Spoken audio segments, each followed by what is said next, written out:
We're now joined by Mike Renna, President and CEO of South Jersey Industries. Mike, good to see you. Great to see you, Steve. Thanks for having me. You got to tell everyone what South Jersey Industries is.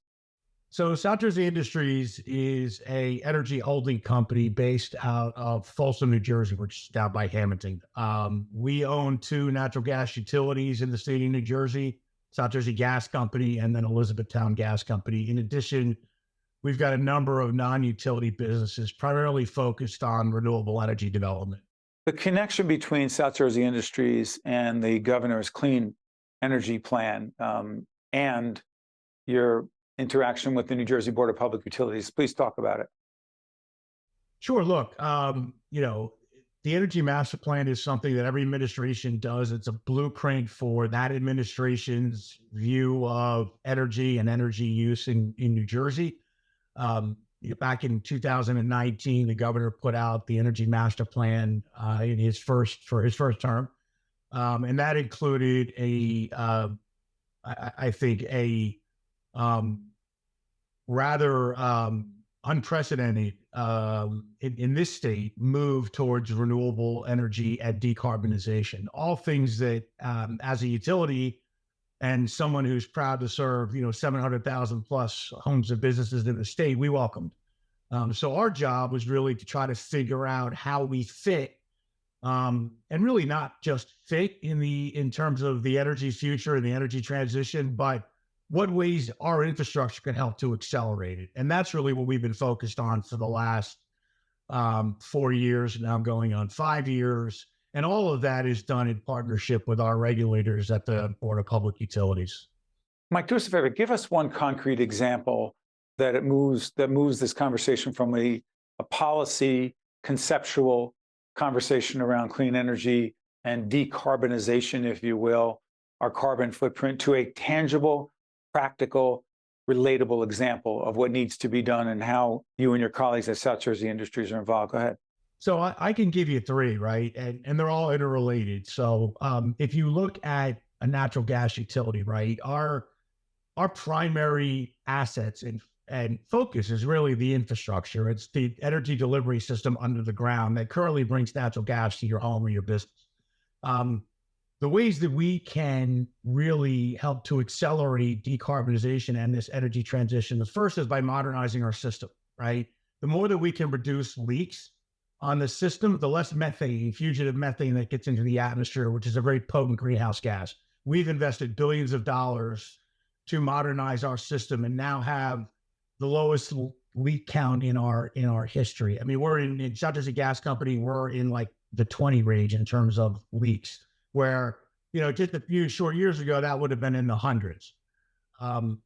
So that's one. The other is energy efficiency. We are actually incented to help customers reduce energy, right? So, I mean, the easiest way to reduce emissions is to use less and to burn less, right? So we're incentivized. We have a number of programs that help customers become more energy efficient and use more gas.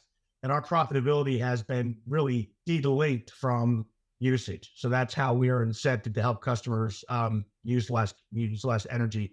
Third is now what's called renewable natural gas, and that is taking methane from other organic sources, landfills, wastewater treatment facilities, food waste. We don't have a lot of them in New Jersey, but we're very active in the dairy space, right? Taking the manure from dairy farms and converting into what is a usable and blendable gas that can go right into the gas stream, has a huge impact on the level of carbon in the gas. Mike, go back again, the dairy farm thing, the dairy farm renewable energy thing. I keep trying to understand this. I did not do well in science in high school or college, so go ahead. That's okay. I didn't either. I took a visit to a dairy farm for me to fully appreciate it. So when you think about it, right, the farms that we're invested in, they have anywhere from 3,500 to 11,000 heads of cattle, right? And so it's an enormous operation. In fact, one of the ones we're involved in, it's a 20-acre barn, and it's just filled with milking cows. And those cows produce a lot of waste. That waste is traditionally just sent to a lagoon where the methane, as it decomposes, the methane is then flared into the atmosphere. So it really doesn't have any the environmental impacts, right, are not mitigated or curtailed in any way. What we're doing is adding an anaerobic digester to the facility where the manure will go as opposed to a lagoon, and that manure will be treated through heat and through the injection of really bacteria, and it'll produce a solid, a liquid, and a gas.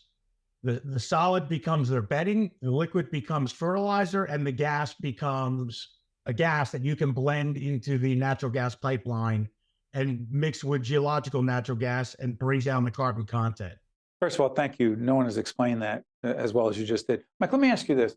For those who don't buy into the carbon footprint issue, the climate change issue, the decarbonization issue, and think it's, quote, political. Well, I guess everything's political, but there's real science here, is there not?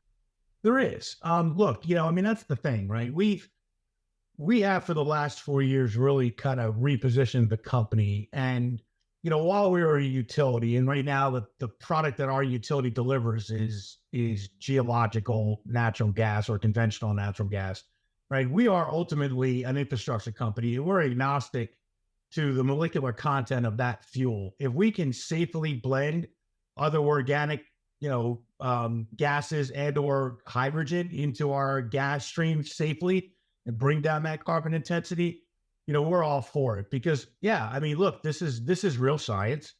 Natural gas is a very clean burning fossil fuel, but it is still a fossil fuel, and it does, it has a methane component to it. That's when combusts. So, we're looking at doing everything we can to help to really, as I said, accelerate this energy transition. Steve, look, one of the things you have to think about too is people talk about electrification, and the problem is that infrastructure doesn't exist yet, whether it's the windmills off the shore or the transmission to move those electrons to homes and businesses. All of that infrastructure still has to be built. The one advantage we have, and I keep using this word accelerate, is our infrastructure exists and it's capable of removing these lower carbon fuels. And that's how we're really trying to position our company. Mike Renna, President and CEO of South Jersey Industries. Mike, we appreciate you joining us. It will not be the last conversation we have on this topic. Great. Thanks, Steve. I'm Steve Adubato. That's Mike Renna. Thanks for watching. We'll see you next time. State of Affairs with Steve Adubato is a production of the Caucus Educational Corporation. Funding has been provided by Horizon Blue Cross Blue Shield of New Jersey, the Healthcare Foundation of New Jersey, the Russell Berry Foundation, New Brunswick Development Corporation, New Jersey's Clean Energy Program, PSC, the New Jersey Education Association, Atlantic Health System, and by the New Jersey Economic Development Authority. Promotional support provided by ROINJ and by New Jersey Globe. New Jersey is home to the best public schools in the nation, and that didn't happen by accident. It's the result of parents, educators, and communities working together year after year to give our students a world-class education, no matter the challenge. Because parents and educators know that with a shared commitment to our public schools, our children can learn, grow, and thrive. And together, we can keep New Jersey's public schools the best in the nation.